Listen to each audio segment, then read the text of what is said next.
गुलाम हुसैन और अब्दुल समद जतोई मेरे ज़मीन पर कब्ज़ा करके बैठे हैं। कब्ज़ा गिर बाअसर होने के बायस मुझे मौत की धमकियाँ भी दे रहे हैं। हाफिज़ अब्दुर्रहमान बिरोई का शदाद कोट प्रेस क्लब में प्रेस कॉन्फ्रेंस।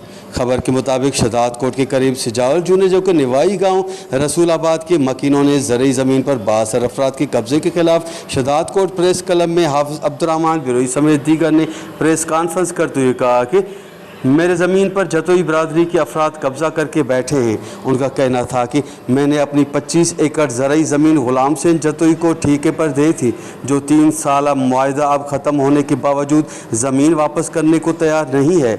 उन्होंने मज़ीद कहा कि ज़मीन वापस करने के बजाय जान से मारने की धमकियाँ दे रहे हैं। उनका मज़ीद कहना था कि SSP कंबर शदाद कोट को शिकायत करने के बावजूद हमारी ज़मीन वापस करने को तैयार नहीं है। उन्होंने मुतालबा करते हुए कहा कि बाअसर अब्दुल समद जतोई और गुलाम हुसैन जतोई से हमारी ज़रई ज़मीन वापस कराई जाए और हमारे साथ इंसाफ किया जाए। कैमरा टीम के साथ Ghulam Ali ब्रावई, voice TV शदाद coat.